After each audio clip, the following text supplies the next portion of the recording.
മുഖ്യമന്ത്രിയുടെ മകൾക്കെതിരെ ആരോപണത്തിന് കാരണമായ കമ്പനിക്ക് ഗുണം നൽകാനുള്ള ഫയലാണ് പിണറായി കൗശലപൂർവ്വം കൈകാര്യം ചെയ്തത്. ഭൂപരിഷ്കരണ നിയമം അട്ടിമറിക്കാനുള്ള പിണറായിയുടെ ശ്രമം വിജയിക്കുമെന്ന ഘട്ടത്തിലാണ് CPI മന്ത്രിമാർ എന്ത് വില കൊടുത്തും എതിർക്കാൻ ശ്രമിക്കുന്നത്. EMS സർക്കാർ തുടങ്ങിയതും അച്യുതമേനോൻ സർക്കാർ നടപ്പിലാക്കിയതുമായ ഭൂപരിഷ്കരണ നിയമം അട്ടിമറിക്കാനുള്ള പിണറായി സർക്കാരിന്റെ ശ്രമത്തിനാണ് തിരിച്ചടിയേറ്റിരിക്കുന്നത്.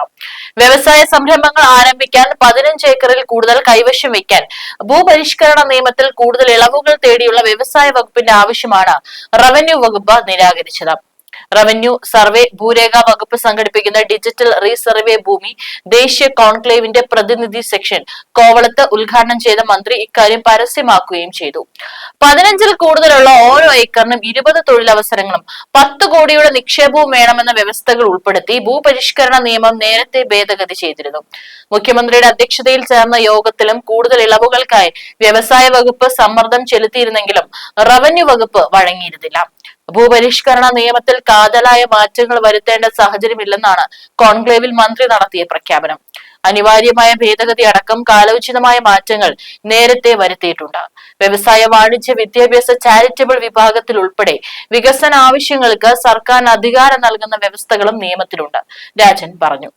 സംസ്ഥാനത്തെ നിക്ഷേപ സൗഹൃദമാക്കുന്നതിന് ഭൂപരിഷ്കരണ നിയമത്തിൽ ഭേദഗതി ആവശ്യപ്പെട്ട് വ്യവസായ വകുപ്പാണ് രംഗത്തെത്തിയതെങ്കിലും അതിന് പിന്നിൽ പിണറായിയാണുള്ളത്. കൈവശം വെക്കാവുന്ന ഭൂമിയുടെ പരിധി കൂട്ടണമെന്നത് അടക്കമുള്ള നിർദ്ദേശങ്ങളാണ് മുഖ്യമന്ത്രിയുടെ അധ്യക്ഷതയിൽ ചേർന്ന യോഗത്തിൽ വകുപ്പ് മുന്നോട്ട് വെച്ചത്.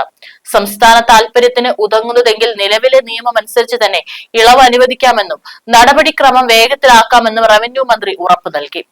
വ്യവസായം വരണമെങ്കിൽ ഭൂമി വേണം, ഭൂനിയമങ്ങളിൽ ഇളവ് വേണം. അതുകൊണ്ട് തന്നെ ഭൂപരിഷ്കരണ നിയമത്തിൽ ഭേദഗതി ആവശ്യമാണ് വ്യവസായ വകുപ്പ് മുന്നോട്ട് വെക്കുന്നത്. കൈവശം വെക്കാവുന്ന ഭൂമിയുടെ അളവ് 15 ഏക്കർ എന്നത് 100 ഏക്കറെങ്കിലും ആക്കണമെന്നത് അടക്കം വലിയ മാറ്റങ്ങളാണ് മുഖ്യമന്ത്രി വിളിച്ച വകുപ്പ് തല യോഗത്തിൽ വ്യവസായ വകുപ്പിന്റെ നോട്ട്. മറ്റ് സംസ്ഥാനങ്ങളിലെ ഇളവുകൾ കൂടി ചൂണ്ടിക്കാട്ടി വകുപ്പ് മന്ത്രിയുടെ വാദത്തിന് പക്ഷേ റവന്യൂ വകുപ്പ് തടയിട്ടു. ഭൂപരിഷ്കരണ നിയമത്തിൽ ഭേദഗതി ആവശ്യം പൂർണ്ണമായും തള്ളിയ റവന്യൂ മന്ത്രി പക്ഷേ വ്യവസായ സൗഹൃദമാകണമെന്ന ആശയത്തെ പിന്തുണയ്ക്കുകയും ചെയ്തു. വരുന്ന നിക്ഷേപത്തിന്റെ അളവും തൊഴിലവസരവും എല്ലാം കണക്കിലെടുത്ത് ആവശ്യത്തിന് ഭൂമി വിട്ടുകൊടുക്കാൻ നിലവിലെ നിയമത്തിൽ തന്നെ വ്യവസ്ഥയുണ്ടെന്ന് റവന്യൂ മന്ത്രി നിലപാടെടുത്തു. ഓരോ നിക്ഷേപവും ഓരോരോ കേസുകളായി തന്നെ പരിഗണിച്ച് ഭൂനിയമങ്ങളിൽ ഇളവ് അനുവദിക്കാമെന്നും നടപടിക്രമങ്ങളിലെ കാലതാമസം ഒഴിവാക്കണമെന്നുള്ള ധാരണയാണ് യോഗത്തിലുണ്ടായത്. കൊച്ചിയിൽ നടന്ന കേരള ഗ്ലോബൽ സമ്മിറ്റിൽ വന്ന പദ്ധതികളുടെ അവലോകനത്തിലാണ് ബന്ധപ്പെട്ട വകുപ്പ് മന്ത്രിമാരുടെ യോഗം മുഖ്യമന്ത്രി വിളിച്ചത്. ഫയൽ റവന്യൂ മന്ത്രി തള്ളിയ സാഹചര്യത്തിലാണ് മന്ത്രിസഭാ യോഗത്തിൽ ഫയൽ സമർപ്പിക്കാൻ തീരുമാനമായത്. മന്ത്രിസഭാ യോഗത്തിന് ഏത് ഫയലിലും തീരുമാനമെടുക്കാൻ കഴിയുന്നതാണ്. വ്യവസായ മന്ത്രി ഫയൽ സമർപ്പിച്ചാൽ CPM മന്ത്രിമാർ ചേർന്ന് പാസ്സാക്കും. പോരാത്തതിന് മുഖ്യമന്ത്രിയുടെ സർവ്വവിധ പിന്തുണയുമുണ്ട്. CPI എതിർത്താൽ ഒന്നും സംഭവിച്ചില്ലെങ്കിലും അത് വാർത്തയായി മാറും.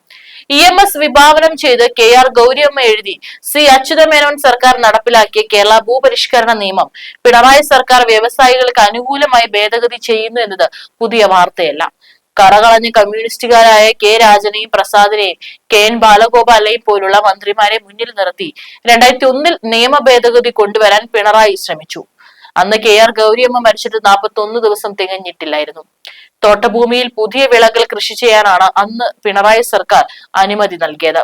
KN ബാലഗോപാൽ അവതരിപ്പിച്ച ബജറ്റിലാണ് ഇക്കാര്യം പ്രഖ്യാപിച്ചത്. തോമസ് ഐസക് എഴുതിയ ബജറ്റിൽ ഇങ്ങനെയൊരു നിർദ്ദേശം കുത്തിത്തിരികാൻ പിണറായി ശ്രമിച്ചെങ്കിലും അന്ന് നടന്നില്ല. EMS എന്ന ഉത്തമ കമ്മ്യൂണിസ്റ്റിന്റെ നിലപാട് താൻ തിരുത്തില്ലെന്ന് അന്ന് ഐസക് പറഞ്ഞത്രേ. തുടർന്ന് ഐസക്കിന് സീറ്റ് നൽകിയില്ല. ബാലഗോപാലിനെ ജയിപ്പിച്ച് ധനമന്ത്രിയാക്കി. തന്റെ താല്പര്യത്തിനനുസരിച്ച് ഒരു ബജറ്റ് മുഖ്യമന്ത്രി എഴുതിയുണ്ടാക്കി. ഇതിലാണ് ഭൂപരിഷ്കരണ നിയമത്തിന്റെ കടക്കിൽ കത്തിവെക്കാനുള്ള ആദ്യ തീരുമാനമുണ്ടായത്. ഭൂപരിഷ്കരണ നിയമത്തിൽ കാതലായ ഭേദഗതിയാണ് വേണ്ടിവരുന്നത്. തോട്ടങ്ങളിൽ rambutan, avocado, dragon fruit, mangosteen, longan തുടങ്ങിയ ഫലവർഗ്ഗങ്ങൾ കൃഷി ചെയ്യാനാണ് തീരുമാനം. ഭൂപരിഷ്കരണ നിയമം ഭേദഗതി ചെയ്യുന്നതിനെ എന്നും ഇടതുമുന്നണി എതിർക്കുകയാണ് ചെയ്തിട്ടുള്ളത്. UDF സർക്കാർ നിരവധി തവണ ഭൂപരിഷ്കരണ നിയമത്തിൽ ഭേദഗതിക്ക് ശ്രമിച്ചിരുന്നു. അപ്പോഴൊക്കെ സഭയിൽ ഇടതുമുന്നണി ഒറ്റക്കെട്ടായാണ് എതിർത്തിട്ടുള്ളത്, പ്രത്യേകിച്ച് CPI. ഇപ്പോൾ തോട്ടഭൂമിയുടെ 5% സ്ഥലം ടൂറിസത്തിനും ചില വിളകൾ കൃഷി ചെയ്യാനും ഉപയോഗിക്കാം. ഇത് KM മാണി റവന്യൂ മന്ത്രിയായിരിക്കെ കൊണ്ടുവന്ന ഭേദഗതിയാണ്. മറ്റു വിളകൾ കൂടി തോട്ടങ്ങളിൽ കൃഷി ചെയ്യാനാകും വിധം സമഗ്രമായി നിയമം പൊളിച്ചെഴുതണം. നിയമം എന്നതുകൊണ്ട് ഉദ്ദേശിക്കുന്നത് ഭൂപരിഷ്കരണ നിയമം തന്നെയാണ്. VS അച്യുതാനന്ദൻ സർക്കാരിന്റെ കാലത്ത് ഭൂപരിഷ്കരണ നിയമം കാലഹരണപ്പെട്ടതാണെന്നും വ്യവസായ ആവശ്യങ്ങൾക്കായി ഭൂമി കണ്ടെത്തുന്നതിനെ നിയമം റദ്ദാക്കണമെന്നും വ്യവസായ വകുപ്പ് ശുപാർശ ചെയ്തിരുന്നു. ഒരു കമ്മ്യൂണിസ്റ്റുകാരനെങ്കിലും മന്ത്രിസഭയിൽ ജീവിച്ചിരിപ്പുണ്ടെങ്കിൽ ഭൂപരിഷ്കരണ നിയമം ശക്തിപ്പെടുത്തുകയും മുന്നോട്ട് പോവുകയും ചെയ്യും എന്നായിരുന്നു VS അന്ന് പറഞ്ഞത്. തുടർന്ന് ഭേദഗതി നീക്കം ഉപേക്ഷിച്ചു. ഉമ്മൻചാണ്ടി സർക്കാരാണ് ഭൂപരിഷ്കരണ നിയമത്തിൽ ഒടുവിൽ മാറ്റം കൊണ്ടുവന്നത്. 5% തോട്ടഭൂമി ടൂറിസത്തിനും പച്ചക്കറി, വാനില, ഔഷധ സസ്യം എന്നിവയ്ക്കും ഉപയോഗിക്കാൻ അന്ന് അനുമതി നൽകി. ഇങ്ങനെ ഉപയോഗിക്കുന്ന 5% ഭൂമിയുടെ 90% കൃഷിക്കും 10% ടൂറിസത്തിനും എന്ന ഉപാധിയും വെച്ചു. കൂടാതെ കശുമാവ് കൃഷിയും തോട്ടത്തിന്റെ പരിധിയിലാക്കി. ഇടതുപക്ഷം ഇത് ശക്തമായി എതിർത്തിരുന്നു. ഭൂപരിഷ്കരണ നിയമപ്രകാരം ഒരാൾക്ക് പരമാവധി കൈവശം വയ്ക്കാവുന്ന ഭൂമി 15 ഏക്കർ മാത്രമാണെന്ന പരിധി തോട്ടങ്ങൾക്ക് ബാധകമല്ല.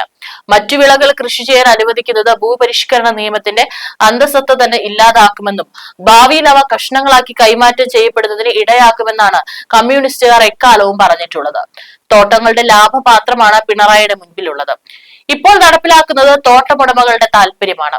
ഭൂപരിഷ്കരണ നിയമം 9ാം ഷെഡ്യൂളിൽ ഉൾപ്പെടുത്തിയതിനാൽ ഇത് സംബന്ധിച്ച നിയമ ഭേദഗതിക്ക് രാഷ്ട്രപതിയുടെ അംഗീകാരം വേണം. സ്വാഭാവികമായും ഇതിന് അനുമതി നൽകാൻ തന്നെയാണ് സാധ്യത. നിയമത്തിലെ കേവല ഭൂരിപക്ഷത്തിന്റെ അടിസ്ഥാനത്തിൽ മാത്രം ഭേദഗതി ഉണ്ടാകരുതെന്ന ദീർഘവീക്ഷണത്തിലാണ് ഭൂനിയമങ്ങൾ 9ാം ഷെഡ്യൂളിൽ ഉൾപ്പെടുത്തിയിരിക്കുന്നത്. 5% ഭൂമി ടൂറിസത്തിനും ചില വിളകൾക്കുമായി അനുവദിച്ച നിയമ ഭേദഗതിക്ക് 2012 രാഷ്ട്രപതി അംഗീകാരം നൽകുന്നത്. തുടർന്ന് തരിശുഭൂമി വ്യവസായത്തിന് ഉപയോഗിക്കാൻ കഴിയുന്ന വിധത്തിൽ 2015 നിയമ ഭേദഗതിക്ക് ശ്രമിച്ചെങ്കിലും ഇടതുപക്ഷം ശക്തമായി എതിർത്തതിനാൽ അത് നടപ്പിലായില്ല. ഇത് താൻഡ്ര പിണറായി സർക്കാർ എന്ന് ആരെങ്കിലും പറഞ്ഞാൽ ദോഷം പറയരുത്. കെ രാജൻ ബിനോയ് വിഷയത്തിന് നിലവിലെ സാഹചര്യം വിശദീകരിച്ച് നൽകിയിരുന്നു. വിഷയം സർക്കാരിനുള്ളിലെ കാര്യമായതിനാൽ പാർട്ടി ഇടപെട്ടില്ല. എന്നാൽ അച്യുതമേനോൻ രൂപം നൽകിയ നിയമത്തിൽ കാതലായ ഒരു മാറ്റവും വരുത്താൻ നിന്നുകൊടുക്കരുതെന്ന നിർദ്ദേശം ബിനോയ് നൽകിയിട്ടുണ്ട്. മുമ്പ് വീണ വിജയന്റെ സുഹൃത്തായ ശശീന്ദ്രൻ കർത്തയ്ക്ക് വേണ്ടിയും ഭൂപരിഷ്കരണ നിയമത്തിൽ മാറ്റം വരുത്താൻ പിണറായി തയ്യാറായിരുന്നു. CMRL വേണ്ടി ഭൂപരിധി നിയമത്തിൽ ഇളവിന് മുഖ്യമന്ത്രി പിണറായി വിജയൻ നേരിട്ട് ഇടപെട്ടുവെന്ന് കോൺഗ്രസ് നേതാവും MLA-യുമായ മാത്യു കുഴൽനാടൻ ആരോപിച്ചിരുന്നു. കൈവശം വയ്ക്കാവുന്ന ഭൂമിയുടെ പരിധിയിൽ ഇളവ് വേണമെന്നായിരുന്നു CMRLന്റെ ആവശ്യം. 2021 ജൂലൈ 5 മുഖ്യമന്ത്രിക്ക് CMRL അപേക്ഷ നൽകി. ജില്ലാ സമിതിക്ക് മുമ്പിൽ കമ്പനിക്ക് വീണ്ടും അപേക്ഷ സമർപ്പിക്കാൻ അവസരമൊരുക്കിയതും മുഖ്യമന്ത്രിയാണെന്നും മാസപ്പടിയിലെ യഥാർത്ഥ പ്രതി പിണറായി വിജയനാണെന്നും മാത്യു കുഴൽനാടൻ ആരോപിച്ചു.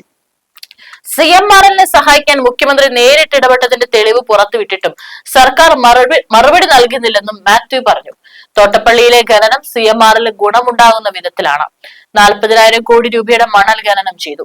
തോട്ടപ്പള്ളിയിൽ CMRL പ്രൊമോട്ടർ ഭൂമി വാങ്ങിയതിലും ദുരൂഹതയുണ്ട്.